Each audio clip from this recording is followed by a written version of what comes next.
আপনি এখানে কেন চাচা? রাখো তোমার চাচা, এদিকে এসো। তোমার খোঁজ দিস আমি হ্যারিকেন ধরাই। ঠিক আছে, এদিকে এসো।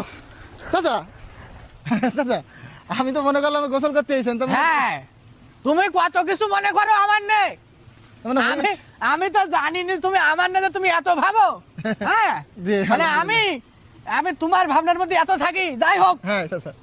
তুমি আমার জাকাতের যে তুমি আমার বললি চাচা জাকাত দিতে হবে, আমি দিলাম। হ্যাঁ, হ্যাঁ, হ্যাঁ। তোমার কথা শুনি আমি প্রতিবার আমি মানুষের শাড়ি লুঙ্গি দিয়ে আমি নাম কামাই, আমার একটা নাম যশ হয়। হ্যাঁ, কিন্তু আমি তোমার কথা শুনি এবার কি করলাম? আমরা একজনকে একটু স্বাবলম্বী করে দিছি আর কি। স্বাবলম্বী জি। তুমি একজনকে করিসাও হ্যাঁ, হ্যাঁ। আমার টাকা দিয়ে। জি। আমার টাকা দিয়ে কি করিসাও? ওই যে সেলাই মেশিন কিনে দিছি, একটা ভালো দামি সেলাই মেশিন, প্রায় 30-40 হাজার টাকা দিয়ে। সেলাইন মেশিন কিনে দিছাও, জি। যাতে সে একটু স্বাবলম্বী হয়। স্বাবলম্বী হতে পারে। আর ওই আমাদের আকিজির টাকা নিয়ে কি করিসাও? আকিজি যে জাকাতের টাকা দিয়েছে ওটা নিয়ে ওই ইজি ভাই কিনে দিছি একটা। একজনের রিজি ভাই জি, জি। কিনে দিছাও। হ্যাঁ। আর আমাদের ওই মনসুরির টাকা নিয়ে কি করিসাও? তো ও তো আপনার সামনে এখানে মুয়াজ্জমের দোকান বানাই দিলাম না সবাই মিলে। মুয়াজ্জিনের তুমি দোকান বানাই দিছাও মনসুরির মনসুরির টাকা টাকা নেই। নেই, জি। সে যেই ওই দোকানে বসে মনে হয় যেন ওর দোকানও কত ভালো লাগে ওর। তুমি আমার টাকাতে তুমি সেলাই রাঞ্চ মেশিন কিনে দিতে গেলে কেন বলো? বলো তো সমস্যা কোন জায়গায় এটা তো বুঝতে পারছি না। সমস্যা মনসুর যেই যখন মুয়াজ্জিনের দোকানে হ্যাঁ। ইফতারের আগে যেই যখন বসে, হ্যাঁ, মাঝে মাঝে কি বসে। সম্মান তার দেয়, মনে হয় যেন ওর দোকানে ও নিজে বসে আছে। তা আপনি গেলেও তো আপনার সম্মানের সহিত বসতে দেন। আমি কোয়ালে যাব?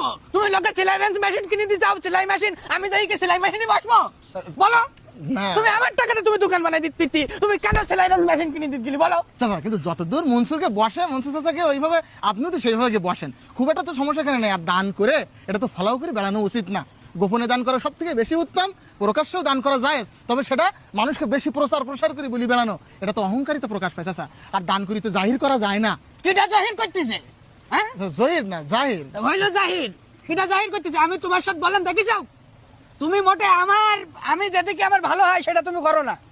আমি খেয়াল করতেছি কয়টা বছর তুমি আমাকে মসজিদে রয়ে যাও, তোমার নড়ি চড়ি আমার কোনে কি কি কি হইলো কি না হইলো, দুনিয়ার অসুবিধি সব তোমার আর আমার সাথে তোমার জন্য অ্যাডজাস্টমেন্ট হয়ে যায়। চাচা, তা আপনি যদি এত বসতি মন চাই দান করি তাতে, তা আপনি ইজি বাইক কিনে দিতেন ইয়ের এই, সুমনের। আমি ইজি বাইক কিনে দিই, আমার নাম হয়ে যাক easy bike Mofizul. Easy bike Mofizul হবে কেন? কেন? আমার এখানে যে খালিদ আমার বড় ভাই, হ্যাঁ। আমার খালিদ সারা জীবন লোকের ভ্যান কিনে দিয়েছে, ওর নাম হয়ে গেছে এখন ভ্যান খালিদ, তাহলে আমার নামও তাহলে ইজি বাইক মফিজুল হয়ে যাক, তুমি তাই চাও? তো এভাবে তো আসলে মানুষের নাম খারাপ করা উচিত না। তারপরে মানুষ বলে তো কি করবেন বলেন, মানুষের বুঝাইতে হবে। যাই হোক, আসলে দান করি এভাবে ফলাও করা ঠিক না। আমি তো বারবার বলছি, এমনকি রাসূল সাল্লাল্লাহু আলাইহি ওয়াসাল্লামের হাদিস যে ডান হাত দান করবে বাম হাত জানবে না, বাম হাত দান করবে ডান হাত জানতে পারবে না। এই দানগুলো তো সবচেয়ে বেশি উপকার।